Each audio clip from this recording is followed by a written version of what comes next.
કાચના કટકા જેવા કાર છે મસ્તીના મેરા.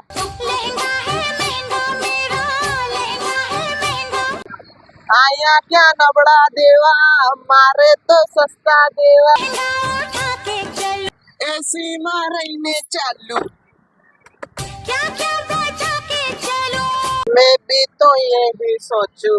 હેલો એવરીવન, તમારા માટે લઈને આવી ગયા ચેરોલેટ ની એન્જોય એલટી ટોપ મોડલની વાત કરીએ તો 2014 નું મોડલ છે. ફર્સ્ટ ઓનર ગાડી, ડીઝલ વેરિયન્ટ. કિલોમીટરની વાત કરીએ તો ફક્ત ને ફક્ત ચાલેલી છે 74,000 જેન્યુઅન. કિંમતની વાત કરીએ તો ફક્ત 2,65,000. એમાં પણ માન સન્માન થઈ જશે. આ એકવાર ગાડીનો ફોટો બતાવી દઈએ.